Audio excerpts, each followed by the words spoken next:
পিছু হটার সুযোগ নেই, গ্রিনল্যান্ড ইস্যুতে ইউরোপকে হুঁশিয়ারি ট্রাম্পের। তেহরানে চূড়ান্ত হামলার প্রস্তুতি নেওয়ার নির্দেশ ট্রাম্পের, ওয়াল স্ট্রিটের রিপোর্ট। এবং ট্রাম্পের শান্তি পরিষদে যোগ দিচ্ছেন নেতানিয়াহু, বিকল্প হতে পারে জাতিসংঘের।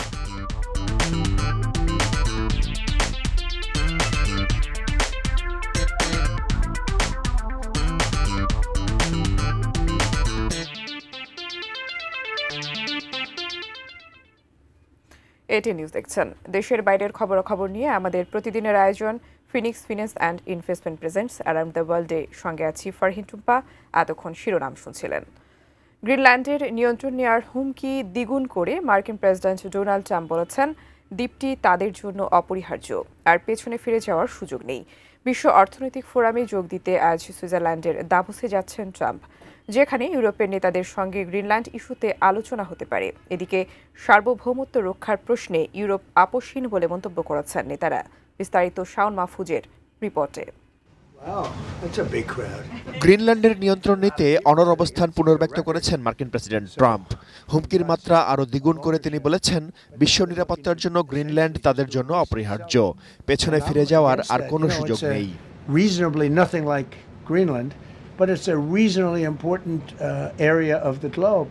হোয়াইট হাউসে এক সংবাদ সম্মেলনে ট্রাম্প জানান, গ্রিনল্যান্ডের দখল পেতে যতদূর যাওয়া প্রয়োজন ততদূর যাবেন তিনি। ইতিমধ্যে তার নেওয়া পদক্ষেপগুলো ভালোভাবেই কাজ করছে। প্রয়োজন হলে ন্যাটো যুক্তরাষ্ট্রের সাহায্যে আসবে কিনা এমন প্রশ্নের জবাবে মার্কিন প্রেসিডেন্ট জানান, সব ক্ষেত্রেই ন্যাটোর জন্য তার চেয়ে বেশি আর কেউ করেনি। বলেন, ন্যাটোর প্রয়োজনে যুক্তরাষ্ট্র এগিয়ে আসবে, কিন্তু তাদের প্রয়োজনে ন্যাটো আসবে কিনা এমন পাল্টা প্রশ্ন রাখেন তিনি। I think something's going to happen that's going to be very good for everybody. Nobody's done more for NATO than I have, as I said before. বিশ্ব অর্থনৈতিক ফোরামে যোগ দিতে আজ সুইজারল্যান্ড যাচ্ছেন ট্রাম্প। সেখানে ইউরোপের নেতাদের সঙ্গে গ্রিনল্যান্ড ইস্যুতে আলোচনা হবে। এদিকে পার্লামেন্টে দেয়া ভাষণে ডেনমার্কের প্রধানমন্ত্রী মেত্তে ফ্রেডরিকসেন বলেন, সবকিছু নিয়ে আলোচনা হতে পারে, কিন্তু সার্বভৌমত্ব, সীমান্ত, গণতন্ত্র নিয়ে কোনো আলোচনা হবে না। ট্রাম্পের শুরু করা বাণিজ্য যুদ্ধের কড়া প্রতিক্রিয়া জানানো উচিত বলে মনে করেন ড্যানিশ প্রধানমন্ত্রী। বিশ্ব অর্থনৈতিক ফোরামের আলোচনায় ফ্রান্সের প্রেসিডেন্ট ইমানুয়েল ম্যাখো বলেন, ইউরোপ কারো হুমকি ধমকির কাছে নতি স্বীকার করবে না। সার্বভৌমত্ব রক্ষার প্রশ্নে তারা আপোষহীন বলে মন্তব্য করেন ম্যাখো। ইউরোপীয় ইউনিয়নের পররাষ্ট্রনীতি বিষয়ক প্রধান কাজা ক্যালাস বলেছেন, শুল্ক আরোপের হুমকি ডেনমার্ককে গ্রিনল্যান্ড হস্তান্তরে চাপে ফেলতে পারবে না। তাদের সার্বভৌমত্ব অআলোচনাযোগ্য। আর্কটিক অঞ্চলের নিরাপত্তা রক্ষায় ডেনমার্কের পাশে থাকার অঙ্গীকারের কথা জানান কানাডার প্রধানমন্ত্রী মার্ক কার্নি। আর সর্বাত্মক বাণিজ্য যুদ্ধ এড়াতে সংলাপে বসার আহ্বান জানিয়েছেন বিশ্ব বাণিজ্য সংস্থার মহাপরিচালক Ngozi Okonjo Iweala. Shaon Mahfuz, desk report, ATN news.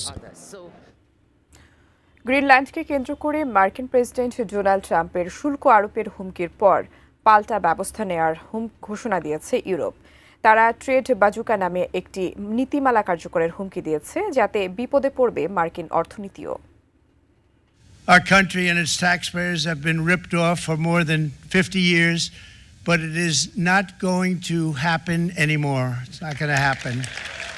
মার্কিন প্রেসিডেন্ট হিসেবে দ্বিতীয় মেয়াদে দায়িত্ব নেয়ার আগেও ডেনমার্কের উপর নজর ছিল ডোনাল্ড ট্রাম্পের। যুক্তরাষ্ট্রের মিত্র আখ্যা দিয়ে দেশটিকে সহায়তা ও নিরাপত্তা দেওয়ার কথা বলেছিলেন তিনি। এবার ডেনমার্কের স্বায়ত্তশাসিত অঞ্চল গ্রিনল্যান্ডকে দখলে নিতে চান। এতে বাদ সাধলে ইউরোপের ৮ দেশের পণ্যে 10% শুল্ক আরোপের হুমকি দিয়েছেন ট্রাম্প। তাই এ নিয়ে সরব ইউরোপ। মুখ খুলেছেন ব্রিটিশ প্রধানমন্ত্রী কিয়ের স্টারমার। ট্রেড বাজুকা নামে পরিচিত অ্যান্টি কোয়ারশন ইনস্ট্রুমেন্ট কার্যকর করতে ইউরোপীয় ইউনিয়নের প্রতি আহ্বান জানিয়েছেন ফরাসি প্রেসিডেন্ট ইমানুয়েল ম্যাখো। পণ্য প্রবেশ নিয়ন্ত্রণের এই নীতিমালা কার্যকর হলে ইউরোপের বাজারে কিছু সংখ্যক মার্কিন পণ্যের প্রবেশ বাধার মুখে পড়বে। এদিকে দক্ষিণ আমেরিকার বাণিজ্যিক ও অর্থনৈতিক ব্লক মার্কোসুরের সঙ্গে একটি চুক্তি করেছে ইউরোপীয় ইউনিয়ন। এর মধ্য দিয়ে ল্যাটিন আমেরিকা এবং ইউরোপীয় ইউনিয়ন বিশ্বের একটি অন্যতম বৃহৎ মুক্ত বাণিজ্য অঞ্চল গঠন করেছে। অন্যদিকে ফ্রান্সের ওয়াইন ও শ্যাম্পেনে 200% শুল্ক আরোপের হুমকি দিয়েছেন ট্রাম্প। গাজা সহ বিশ্বজুড়ে যুদ্ধ ও সংঘাত নিরসনে বোর্ড অব পিসে যুক্ত হতে ফরাসি প্রেসিডেন্ট ইমানুয়েল ম্যাখো আপত্তি জানানোয় তিনি এ হুমকি দিয়েছেন। বিশ্লেষকরা বলছেন 10% শুল্ক ইউরোপের অর্থনীতিকে যতটা প্রভাবিত করবে তার চেয়ে বেশি প্রভাব পড়বে মার্কিন অর্থনীতিতে। আর গ্রিনল্যান্ড দখলের চেষ্টার মধ্য দিয়ে যুক্তরাষ্ট্র তার গুরুত্বপূর্ণ মিত্রদের দূরে ঠেলে দিচ্ছে। সেই সঙ্গে ট্রাম্পের কারণে ইউরোপীয় ইউনিয়নের সঙ্গে নতুন করে শুল্ক যুদ্ধে লিপ্ত হতে চলেছে যুক্তরাষ্ট্র। Sheikh Abdus Salam, desk report, ATN news.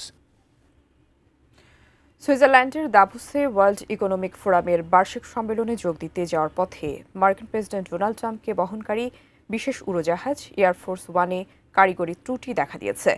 উড়োজাহাজটিতে সামান্য বৈদ্যুতিক গোলযোগ দেখা দেওয়ায় মাঝ আকাশ থেকেই সেটিকে ম্যারিল্যান্ডের জয়েন্ট বেস অ্যান্ড্রুজে ফিরিয়ে আনা হয়। স্থানীয় সময় মঙ্গলবার রাত 11:07 দিকে এয়ারফোর্স ওয়ান নিরাপদে বিমান ঘাঁটিতে অবতরণ করেছে। এই অনাকাঙ্ক্ষিত পরিস্থিতির কারণে প্রেসিডেন্টের বিদেশ সফর সাময়িকভাবে বাধাগ্রস্ত হলেও বড় কোনো দুর্ঘটনা ঘটেনি। হোয়াইট হাউসের একজন কর্মকর্তা সংবাদ মাধ্যমটিকে নিশ্চিত করেছেন যে যান্ত্রিক ত্রুটির কারণে উড়োজাহাজটি ফিরে এলেও ট্রাম্পের দাভোস সফর বাতিল করা হয়নি। তবে নিরাপত্তার খাতিরে এয়ারফোর্স ওয়ানের পরিবর্তে প্রেসিডেন্ট ও তার সফরসঙ্গীরা দুটি ছোট বিমানে ভাগ হয়ে সুইজারল্যান্ডের উদ্দেশ্যে পুনরায় যাত্রা করার সিদ্ধান্ত নিয়েছেন।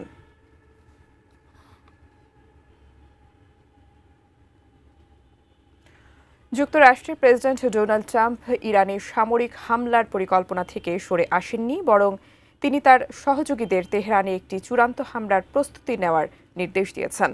এক বিশেষ প্রতিবেদনে এই চাঞ্চল্যকর তথ্য প্রকাশ করেছে প্রভাবশালী মার্কিন সংবাদ মাধ্যম ওয়াল স্ট্রিট জার্নাল। প্রতিবেদনে জানানো হয়েছে, এর আগে ট্রাম্প ইরানে হামলার প্রস্তুতি স্থগিত রাখার কথা বললেও এখন তিনি নতুন ও সুনির্দিষ্ট সামরিক পরিকল্পনা বা অপশন দেওয়ার জন্য হোয়াইট হাউস ও প্রতিরক্ষা মন্ত্রণালয়কে তাগিদ দিচ্ছেন। মার্কিন কর্মকর্তাদের বরাতে জানা গেছে, আলোচনার সময়ে ট্রাম্প এই সম্ভাব্য অভিযানকে কয়েকবার চূড়ান্ত হামলা হিসেবে উল্লেখ করেছেন, যা মধ্যপ্রাচ্যে বড় ধরনের যুদ্ধের আশঙ্কা তৈরি করেছে। ওয়াল স্ট্রিট জার্নালের তথ্য অনুযায়ী ট্রাম্পের এই পরিকল্পনার মধ্যে কেবল সামরিক লক্ষ্যবস্তুতে হামলা নয়, বরং ইরানের বর্তমান সরকার পতনের ছকও অন্তর্ভুক্ত রয়েছে। মধ্যপ্রাচ্যের চলমান উত্তেজনার মধ্যেই ক্যারিবীয় অঞ্চলে মোতায়েন থাকা যুক্তরাষ্ট্রের বিমানবাহী রণতরী ও অত্যাধুনিক যুদ্ধ বিমানগুলো এখন এই অঞ্চলের দিকে অগ্রসর হতে শুরু করেছে। স্থানীয়ভাবে বার্তা আদান প্রদানের জন্য কয়েকটি সফটওয়্যার পুনরায় সচল করেছে ইরান। ফলে মঙ্গলবার সকাল থেকে ব্যবহারকারীরা group chat, dynamic posting, multimedia ও বার্তা আদান প্রদানের কয়েকটি সফটওয়্যারে প্রবেশ করতে পারছেন। সোমবারও দেশটিতে ইন্টারনেট সেবা বন্ধ ছিল। কর্তৃপক্ষ জানিয়েছে, নিরাপত্তা ব্যবস্থা সম্পূর্ণ সচল হওয়ার বিষয়ে নিশ্চিত না হওয়া পর্যন্ত এই পরিষেবা সীমিত থাকবে। 10 দিন সম্পূর্ণ বন্ধ থাকার পর রোববার গুগলের সার্চ ইঞ্জিন পুনরুদ্ধার করা হয়। এর আগের দিন খুদে বার্তা বা SMS সার্ভিস পুনরায় চালু হয়। নিরাপত্তা ইস্যু ও সন্ত্রাসী হামলার আশঙ্কায় গত 8 জানুয়ারি বিশ্বব্যাপী ইন্টারনেট পরিষেবায় কঠোর নিষেধাজ্ঞা আরোপ এবং SMS স্থগিত করে ইরান। এদিকে বিক্ষোভে জড়িত নাগরিকদের সম্পদ জব্দের কাজ শুরু করেছে দেশটির কর্তৃপক্ষ।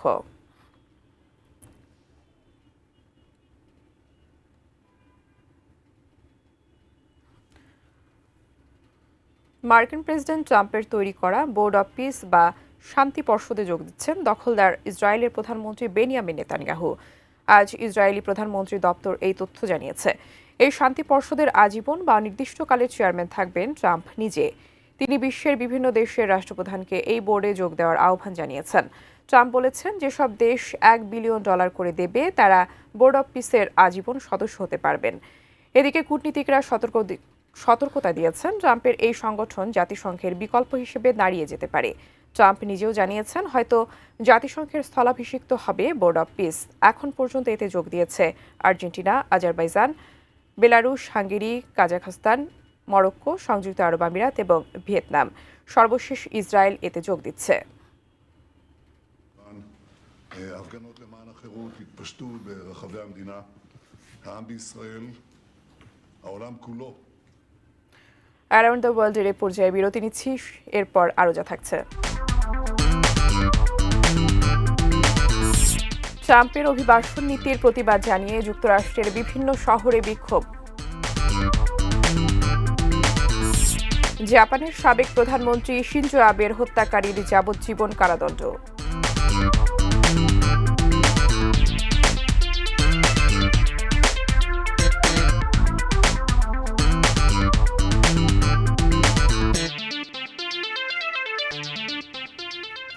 বিরতির পর আবারও স্বাগত অ্যারাউন্ড দ্য ওয়ার্ল্ড দেখছেন। ট্রাম্পের অভিবাসন নীতির বিরোধিতা করে যুক্তরাষ্ট্রের বিভিন্ন শহর ও বিশ্ববিদ্যালয় ক্যাম্পাসে বিক্ষোভ করেছেন হাজারো শ্রমিক ও শিক্ষার্থী। মঙ্গলবার ২০ জানুয়ারি ট্রাম্পের দ্বিতীয় মেয়াদের প্রথম বর্ষপূর্তিতে এই প্রতিবাদ কর্মসূচি পালিত হয়। সম্প্রতি মিনিয়াপলিস শহরে অভিবাসন কর্মকর্তার গুলিতে রেনি গুড নামে এক মার্কিন নারী নিহত হওয়ার ঘটনায় জনমনে ক্ষোভের সৃষ্টি হয়েছে। এছাড়া একজন মার্কিন নাগরিককে তার গাড়ি থেকে জোরপূর্বক বের করে দেওয়ার ঘটনাও এই বিক্ষোভের নেপথ্যে কাজ করছে। ওয়াশিংটন ডিসি ও নর্থ ক্যারোলাইনার অ্যাশভিলের মতো শহরগুলোর হাজার হাজার বিক্ষোভকারী জড়ো হয়ে প্রতিবাদ জানান। ক্লিভল্যান্ডে বিশ্ববিদ্যালয় শিক্ষার্থীরা এবং নিউ মেক্সিকোর সান্তা ফেতে হাই স্কুলের শিক্ষার্থীরা ক্লাস বর্জন করেন। গত এক বছরে মিনিয়াপলিসে অভিযান চালিয়ে 10,000-এর বেশি অভিবাসীকে আটক করা হয়েছে।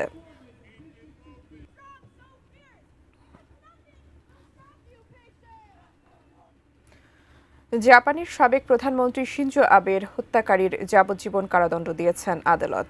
2022 সালে নারা শহরে একটি সমাবেশ চলাকালীন সাবেক নেতাকে গুলি করে হত্যা করা হয়। এ ঘটনার 3.5 বছর পর এই রায়ে দেয়া হলো। অভিযুক্ত তেতসুয়া ইয়ামাগামি নিজেই অপরাধ স্বীকার করেছিলেন, কিন্তু তার শাস্তি কি হওয়া উচিত তা নিয়ে জাপানে মতবিরোধ দেখা যায়। অনেকে 45 বছর বয়সী এই ব্যক্তির ব্যক্তিগত সমস্যাপূর্ণ জীবনকে সহানুভূতির চোখে দেখেছেন। তার প্রেক্ষিতে নমনীয়তা কামনা করে ইয়ামাগামির আইনজীবী দল বলেছিলেন তিনি ধর্মীয় নির্যাতনের শিকার। ইউনিফিকেশন চার্চের প্রতি তার মায়ের ভক্তি পরিবারকে দেউলিয়া করে দিয়েছিল এবং বিতর্কিত গির্জার সাথে সাবেক নেতার সম্পর্ক বুঝতে পেরে শিনজো আবের প্রতি ক্ষোভ প্রকাশ করে তাকে হত্যা করেছিলেন ইয়ামাগামি। অ্যারাউন্ড দ্য ওয়ার্ল্ডের এ পর্যায়ে আবারও বিরতি নিচ্ছি, সঙ্গে থাকুন।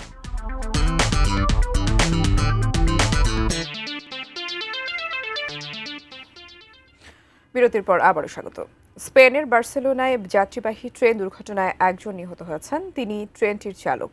আহত হয়েছেন আরও অন্তত 37 জন। তাদের মধ্যে 4 জনের অবস্থা আশঙ্কাজনক। বার্সেলোনা থেকে প্রায় 40 কিলোমিটার পশ্চিমে গেলিদা সিটিতে এই দুর্ঘটনা ঘটে। রেল লাইনের উপর একটি প্রতিরোধক দেয়াল ধসে পড়ার পর সেই ধ্বংসস্তূপের সঙ্গে ধাক্কা লাগে কমিউটার ট্রেনটির। কাতালোনিয়ার ফায়ার সার্ভিস জানায় চলতি সপ্তাহে টানা ভারী বৃষ্টির কারণে দেয়ালটি ধসে পড়তে পারে। এর মাত্র 2 দিন আগে দেশটির দক্ষিণাঞ্চলের প্রদেশের আদামুসের কাছে একটি ট্রেন দুর্ঘটনায় অন্তত 42 জন নিহত হন। ওই দুর্ঘটনায় নিহতদের স্মরণে 3 দিনের রাষ্ট্রীয় শোক পালিত হচ্ছে দেশটিতে। এর মধ্যেই আবারও একই ধরনের ঘটনায় সাক্ষী হল স্পেন। সাবেক প্রধানমন্ত্রী বেগম খালেদা জিয়ার রুহের মাগফিরাত কামনায় মক্কা প্রাদেশিক বিএনপি ও যুবদলের আয়োজনে দোয়া ও আলোচনা সভা অনুষ্ঠিত হয়েছে। মক্কা বিএনপির আহ্বায়ক এম জহির আহমদের সভাপতিত্বে মক্কা বিএনপির যুগ্ম আহ্বায়ক দেলোয়ার হোসেন মিল্কির পরিচালনায় অনুষ্ঠিত এই সভায় বক্তারা বলেন, বাংলাদেশের আপোষহীন নেত্রী বেগম খালেদা জিয়া দেশের মানুষের জন্য কোনো অপশক্তির কাছে মাথা নত ও আপোষ করেননি। পরে বেগম জিয়া আরাফাত রহমান কোকো সহ সকল মৃত মুসলিম ব্যক্তির রুহের মাগফিরাত কামনায়, সেই সাথে যারা অসুস্থ আছেন তাদের সুস্থতা কামনা করে দোয়া ও মোনাজাত করা হয়। অনুষ্ঠানে অন্যান্যের মধ্যে উপস্থিত ছিলেন মক্কা বিএনপির যুগ্ম আহ্বায়ক রহমত আলী খাঁ চৌধুরী, মোহাম্মদ আলমগীর, মক্কা যুবদলের সাধারণ সম্পাদক শামসুল আলম হিমু সহ অন্য নেতারা।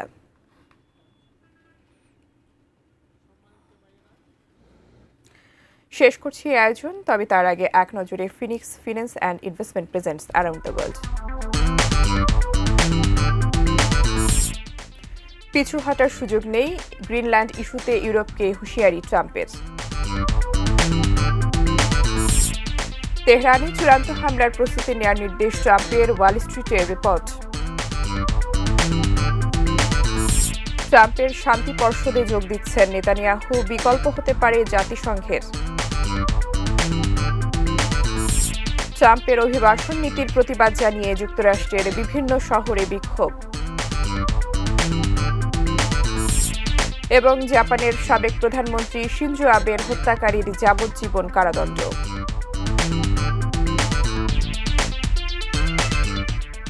এই ছিল Phoenix finance and investment presents around the world. সঙ্গে থাকার জন্য ধন্যবাদ সবাইকে।